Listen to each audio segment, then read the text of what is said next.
Hello, everyone. Perhaps let's give the gentleman a minute to set up. As she shared, my name is Lynnette Monnatlala. Super excited to be here with you guys today. She mentioned that I'm with the African Impact Initiative. Particularly, my expertise are around entrepreneurship and innovation. And I think a very important part of that is innovation. So I think we're probably wondering, how does innovation come into the context of climate change, climate action, and what does it have to do with design thinking? Maybe by a show of hands, what is the room thinking when it comes to design thinking? Do we feel like we know what design thinking is? Show of hands. Who here is comfortable with the concept? One. A little bit more? Nothing? Two? Our. 10. 10. Okay, it's fine. So my work has been cut out for me today. Just to kind of get deeper into it, next slide, please. Design thinking is a process, right? It helps us to be able to creatively think about how it is we solve problems or challenges. And as we can all agree here, climate change is a very urgent challenge that we need to be able to solve. So what do we do then as we dive deeper into the context of how design thinking can be able to help us with that? So essentially, when you talk about design thinking, we're thinking more around how can we be able to, number one, simplify the challenges we have, but then breaking them down to be able to better understand them, to be able to innovate. I see some people in the audience are trying to take pictures, so maybe let me go this side so that everybody can have the opportunity to be able to do so. So yes, as I was saying, we're seeing how we can be able to break down the very big challenges that we have, such as climate change. How do we then break it down? So the important thing is to be able to, number one, acknowledge that it's not one challenge, but instead it's multiple, right? So there's more around drought, there is around land restoration being needed. So it's very many different aspects of what brings up climate change to be, right? So essentially, with design thinking, then we say, okay, all these problems may seem as though there's one there, one there, one there. How do we then bring it together holistically and be able to find a solution around it? Are we together? All right, great. Next slide. So then, when we think about design thinking in the context of climate innovation, I think we can all agree that climate change is affecting economies and is definitely affecting our way of life as we know it. Someone earlier was mentioning around how, things have changed. We're not seeing as many stars, and rain isn't coming when we expected. We're expecting September to be windy, suddenly that's October now. So then when we look at it, why is it then important to start thinking creatively about the solutions that we can be able to come up with to be able to combat that, right? So then, when you think about it, in terms of design thinking, we're trying to then say, as individuals, what can we do in our own little corner that will kind of effect a bigger change in the world, right? I think each and every one of us, by virtue of being here, has already somewhat showed a level of commitment to be able to say, I want to be able to contribute something. So then the bigger question then becomes, what do we term then as innovation, right? When we think innovation, what do we think about? Maybe let me take two people from the audience. Gentleman in front, purple shirt. Yes, the question is, when you think about the term innovation, what do you think about? Yes, please arrange a mic. Let's try to keep it as interactive as possible. I want the rest of the room to also think, because I will pick someone at random, 2, 3 people. So let's start thinking about it. Innovation. Mic check. There you go, thank you. So once again, when you think about innovation, what do you think about? Well, I think innovation is the process of coming up with a new idea to a certain problem. Great. And how would you say we go about coming up with that new idea? Well, basically, we are blessed with problems and we are the answers, right? Yes. So first of all, we have to identify the problem, then that's when you propose a solution to it. Love that. Identify the problem, right? Let's keep that as a marker. Next person, a lady this time. I love the lady with the blue shirt with the butterfly locks and glasses right next to the camera guy. She's smiling, looking pretty, ma'am. So yes, maybe you can contribute your thoughts around what do you think innovation is and how do we go about it? Hi everybody, my name is Claire. What I think innovation is coming up with proactive solutions to some of our problems while implementing ideas stemming from maybe technology and new solutions, right? And what was the rest of the question, sorry? The rest of the question is, how do you think we can go about it? How I think we can go about it, the first step is doing research. Like he said, identifying the problem and then doing research on what solutions are already been implemented and then maybe looking at the shortcomings of those solutions to say, how can we improve this? How can we fix it? Or how can we make it better? Amazing. This is why I chose you. I love that answer. Maybe someone from this end. There's a hand up. I love your enthusiasm. Give them a round of applause. That's leadership, by the way. Volunteering yourself. Love it. You may go ahead. Thank you. So I think innovation simply means coming up with a brilliant idea to solve a specific problem of that era. Like myself, I have an innovation. Love it. It's Maybe share with us briefly what that innovation is. That innovation simply, it's the same as hydroelectric power stations, yeah. But in my case, it uses sand instead of water because, yeah, we have it in abundance in our country. Yeah, heaven still. See, talent. Maybe before I step into what I want to say to connect all of your answers, quick one. Why did you feel the need to come up with that specifically? I think you touched on it a little bit at the end of your answer, but maybe you can speak more on it. So originally, I'm from Seruwe, Yes. but my mom's an HE teacher, so we kept on moving transfers. Yeah, so 3-4 years back, we transferred to Shoshong. So Shoshong is a very underdeveloped place. Yeah. Very true. I've been there.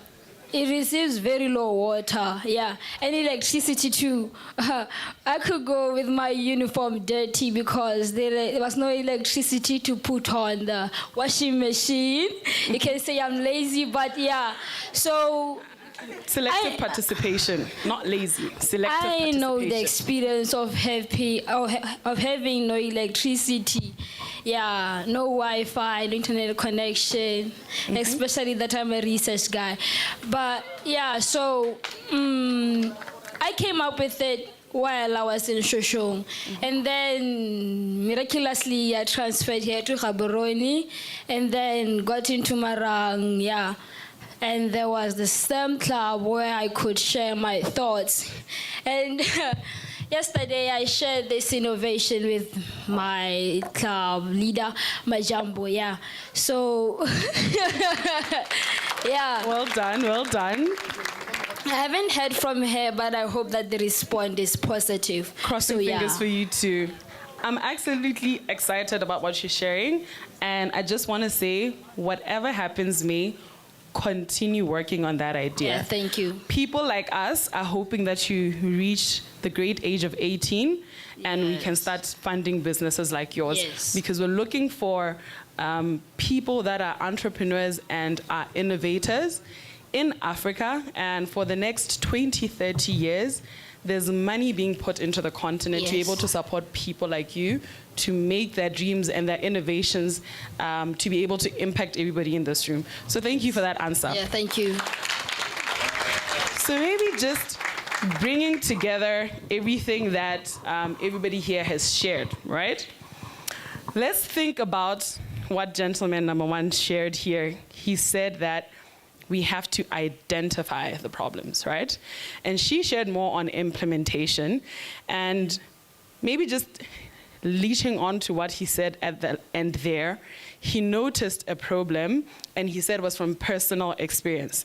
And so that brings me to sharing more around the 5 stages of design thinking, right? Number one, when you look at these on the screen here, you'll realize in many ways already, each and every one of us in this room has actually been practicing design thinking. Maybe we couldn't put a name to it. Maybe we couldn't particularly articulate it as that, but in a way, we're already practicing design thinking, right? So step number one is to empathize, right? So to be able to put yourself in the shoes of the people who are experiencing the challenge, right? And that's something that he shared. He shared that the problem was that he couldn't go to school with a clean uniform. So that's a problem, and he understands the pains of that, right? And so it brings us to step number 2, which is something that he spoke about. And a part of it did not emerge as clearly, but he said identify, right? And so identifying part of it is being able to then define. So step number 1, you've already realized that there's a problem, but it may seem too general. So you can't say your problem is I can't go to school with a clean uniform. So the challenge is there's not enough electricity and water, right? So that already has started taking you to the next step of defining it. It says, I have to come up with something that solves for that. So you've defined what it is you're working towards, right? What you're actually trying to solve. Which takes us to step number 3, which is to then ideate. So you know that you have a bigger problem, you need clean uniform, there's no electricity and water. You know that you're trying to solve for something that will allow you to be able to generate that electricity and water. So now, creatively, what is it that is available to you that can allow you to come up with solutions that can help you generate that electricity and water, right?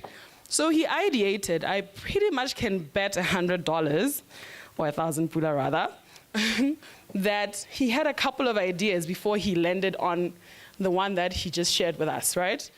So he went through that process, and he was on step 3. Right? So where he is now, that allowed him to present something to the lady over there, is him prototyping, right? Not just thinking about it, actually coming up with the actual pieces, right? So before someone could come up with this then, for example, they probably did something this short, and then they realized every time someone has to speak, they have to go down. Then they realized we have to add another element, until they reached this perfect stage where they realized, okay, people can confidently stand, so this is the perfect space for us to be able to operate at. So that's prototyping, right? Which is where I believe he is. After you have assembled whatever it is you're solving, it means then now you can be able to test. Whatever it is I've come up with that I think is a solution for the water and electricity problem that I have, does it actually work? Not only does it function, but does it actually solve my problem? So I think this can be extended to different challenges that we have, and we can look at it as one thing after the next. And I hope we're all together. Are there any questions we have so far? Quickly before we move on? Not yet? We're still together though, right? We haven't lost track? All right. So now, thinking about what is it that then we can be able to talk about specifically in the space of climate change, right? I've listed here quite a couple of things. So number 1, around sustainable urban design. I think it was around 2010. I was a bit young myself, but I did get to read about it in later years. There was a system, I know that it originated in South Africa, but particularly this system was helping people solve Number one, the cost of being able to build. By being able to leverage the local ecosystems, and it was called Moladi. I hope I am pronouncing it correctly. And so what they did with this, they sourced materials locally. So when you think about right now when you're building a house in Botswana, and it seems so simple, but before 2010, you could find that you could go to a cash build, for example, and they would say to you, "Mabapi a hedile a manto." Like, ha gona mabapi a rekisiwang a hedile. Stoko sa go ta swa South Africa, gongwe ka bo July. That time it's March. So whoever's building a house has to wait until what? July before they can actually fit a door. So systems such as Moladi actually made it easier and simpler for people to be able to quickly build. And we know that if you're quickly building, it means that you're not losing costs, right? Cost of one wako, the site, calling them and all of that. So Moladi made things such as being able to source products locally accessible, which in turn made sure that the villages we're building, the malls we're building are much more sustainable because there's lower costs, it's locally produced, it creates jobs for the local job market. And so that's a solution already in the context of climate change to say, here's an eco-friendly solution that can be able to help people in that space. And then maybe perhaps looking at renewable energy. I know that BPC specifically in Kalagadi was working with the local communities to be able to find ways to be able to come up with electricity. And I think it fits quite well with what you were sharing, right? That there is community solutions that don't require somebody to leave where they are, but rather just leverage what they have to be able to solve challenges.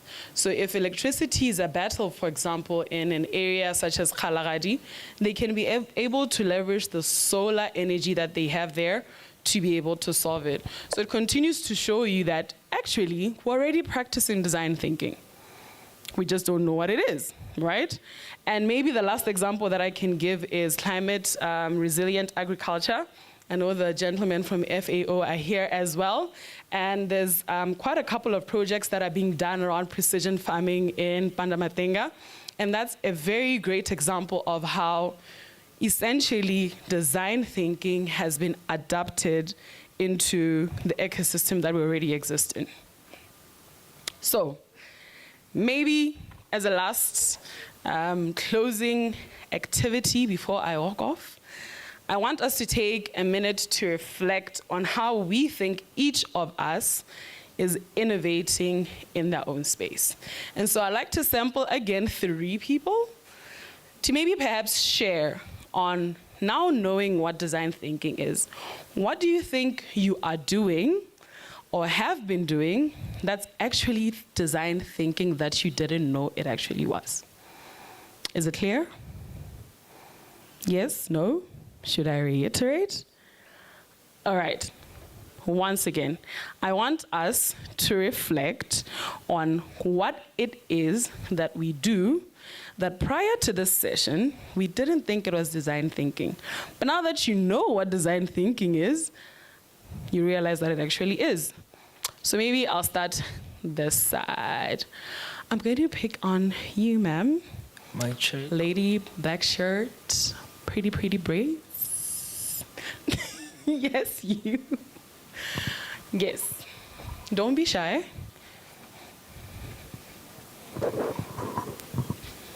Question again, right? So the question is, now that you know what you know about design thinking, what is it that you do that you believe is actually design thinking, even though you previously didn't think that it is?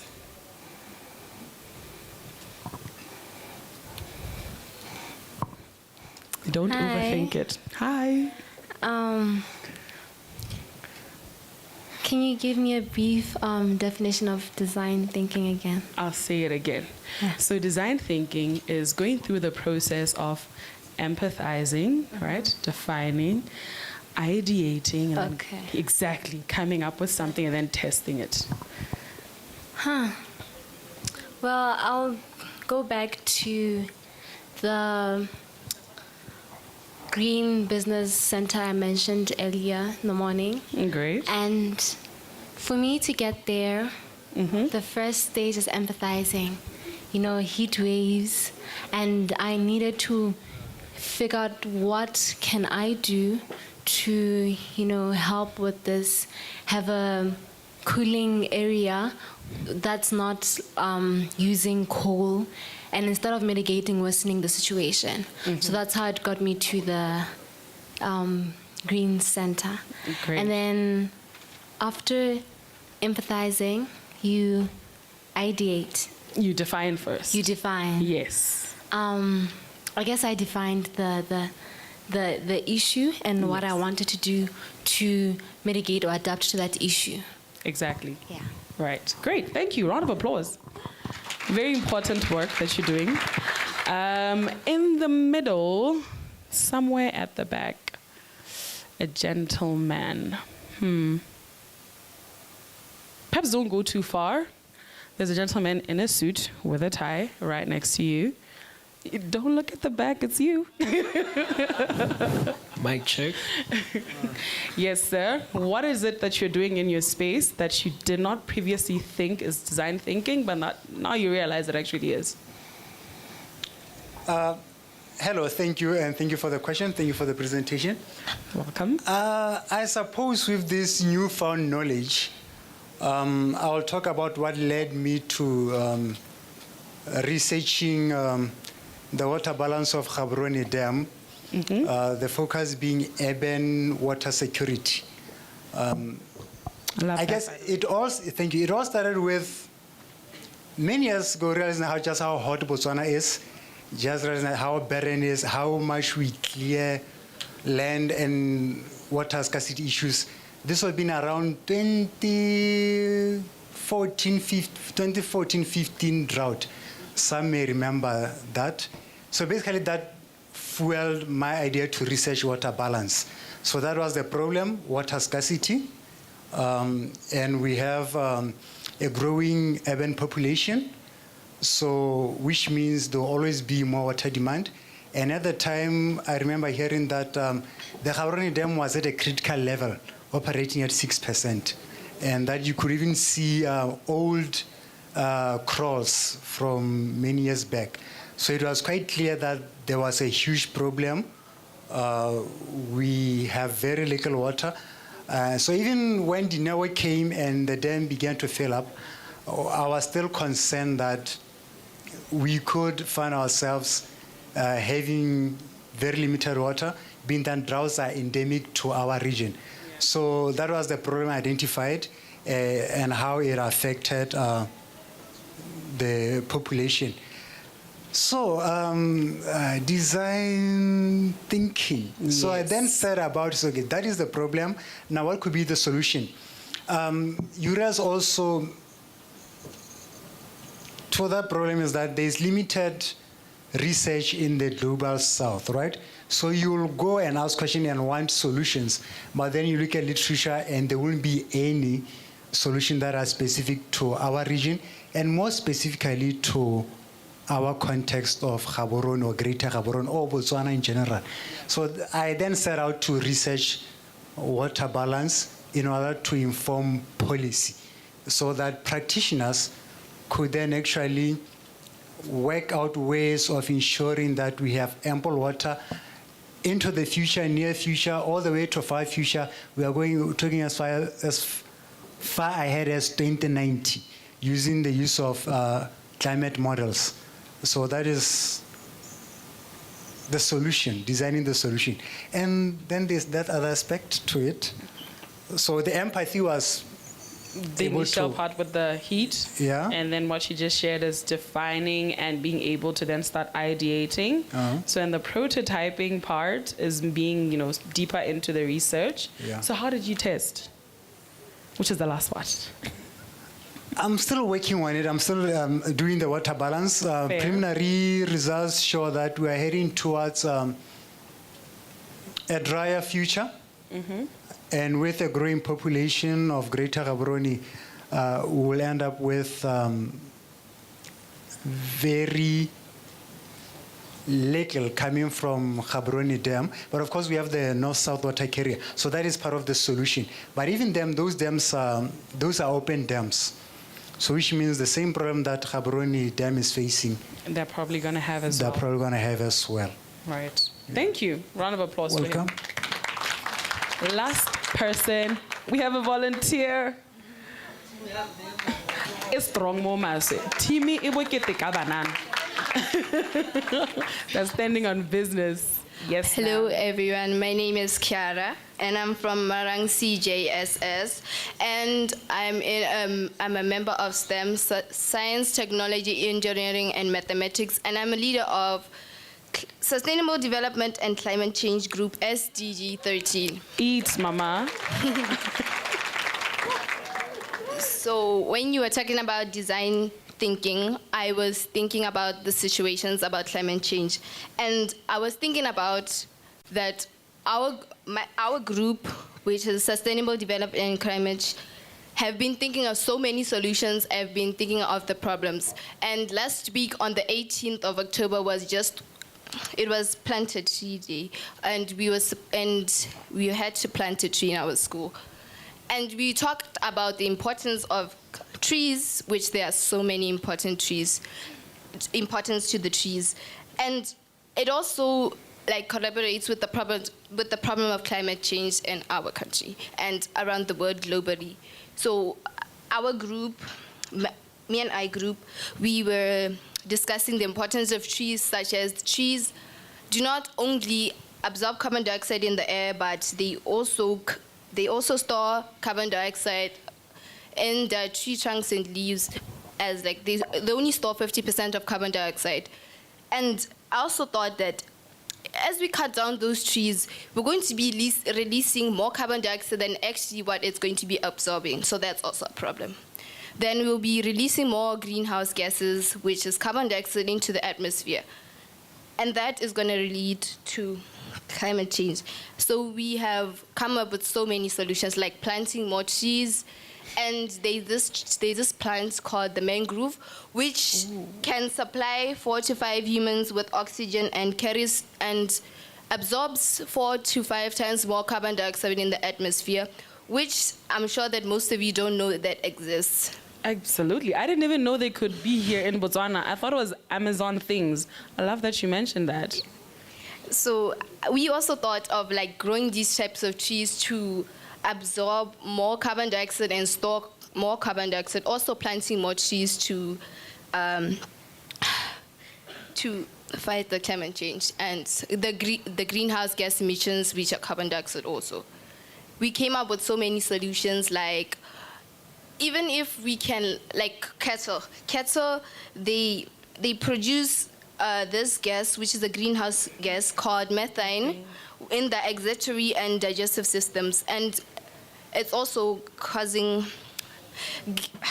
methane is a greenhouse gas which traps the heat in the atmosphere, and also rice production. It also releases a gas called methane. And we were saying that if we produce more cattle and produce more rice, it's gonna increase those gases.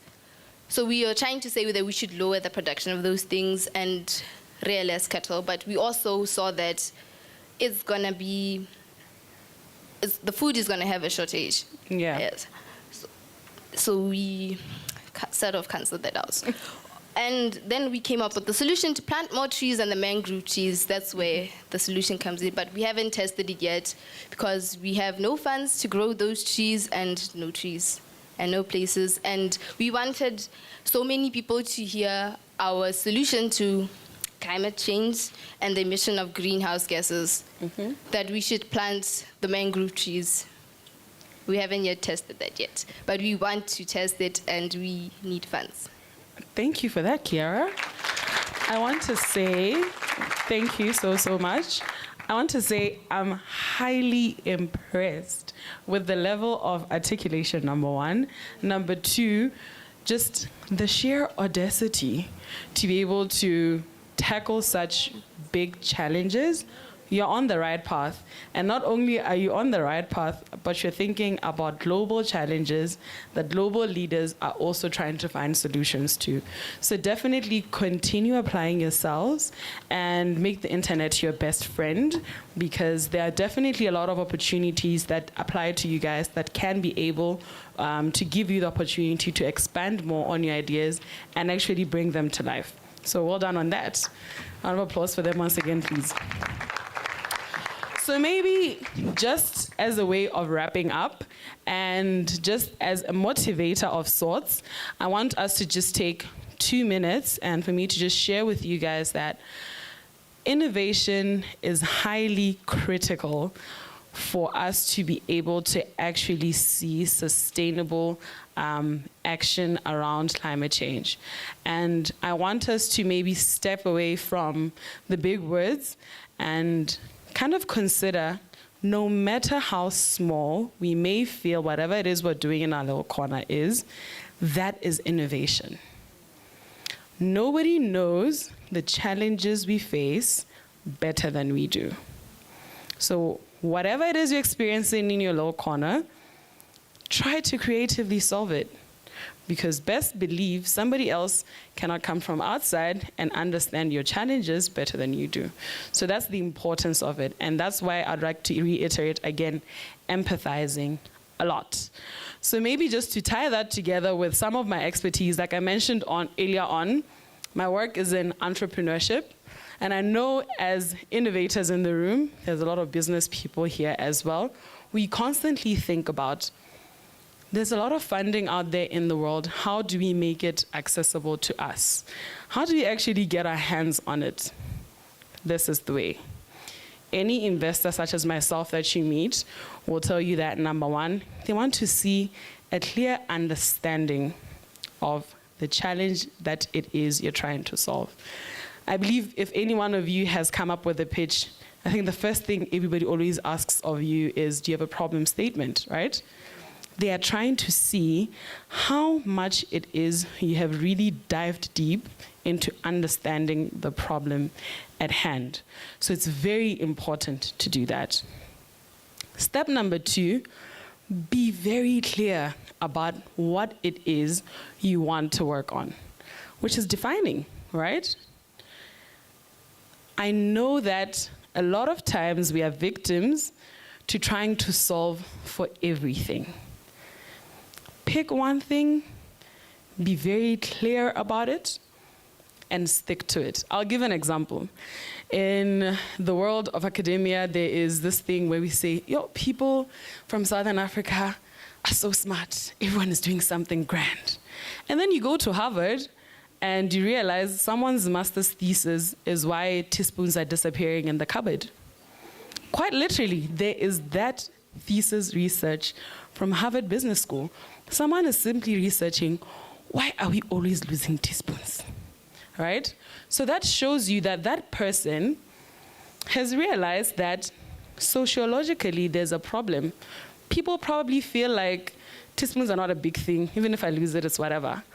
But essentially, it means that every time you have to make tea, suddenly there's no teaspoon, right? And they have clearly defined that they want to focus on that. They didn't say, why is there a shortage of cutlery? No, the forks are there. The big spoons are there, the knives are there. It's only the teaspoons that are not there. So that gives you a clear understanding that in what you do as well, whatever it is, hyper-define what your challenge is. If you're solving for drought, be very clear. Is it about ponds? Is it about dams? Is it perhaps, I don't know, about vegetation growing around that? But whatever it is, choose and choose well. Don't just say water, right? So clearly define. And then number 3, ideate. I think quite a lot of us think about ideation and we think, no, we have to have a brainstorming session. No. As we are passing by, probably going home, you are actively thinking about things. Or you're going to an Omang office and things are not functioning, and you go, why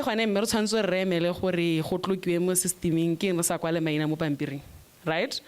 or we look at transport and you're trying to get a license for those who are trying to drive, why is Hanso Remele have 7 hori but what transport war bolelo fall? Arakwale main in a paper and create a queue, right? That is ideating. So allow yourself to just think out of the box. Don't try to be overly formal about it. It doesn't happen in big rooms such as this. The best innovation happens probably when you're in the bathroom or just lying on your bed, right? So allow yourself to constantly think about different ways to approach that problem that you have identified, which is step number 3, your design thinking, right? And so for us as investors, that's what we also want to see, that you are not a one-trick pony, right? That, you know what, you have taken several perspectives that we also didn't think about at this. So that shows your commitment, or you really want this money, and you're willing to do anything for it. That's what we want to see, right? And then the 4th element is prototyping. And I know this is a very controversial take. You don't need money to start. I think one of the things that is a challenge most of the times when you meet people is they will tell you, I have a business idea, right? And this is not to discount that capital is very important, right? But the important thing that we have to notice is that capital is important to scale, to grow, not to start. I'll take an example. If, for example, you are in the business of, I don't know, maybe you can give me an example of a green business here. Who is a greenpreneur? Anybody? Nobody's in green business? Yes, go ahead, ma'am. Mr. Roving Mike, there's a lady with a blue dress.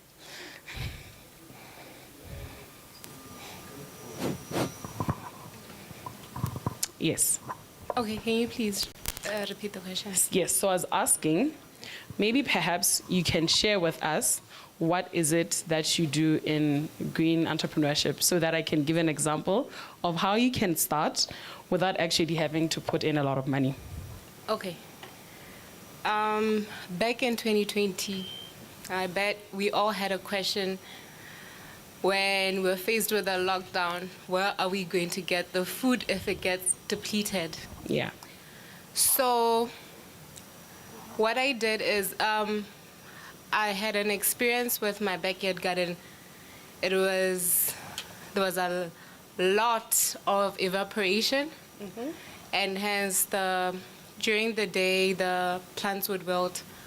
So I was nervous about it, and I just went to YouTube and checked for a solution. And then I met hydroponics. And then fast forward, I built a hydroponic system with improvised pipes and a pump.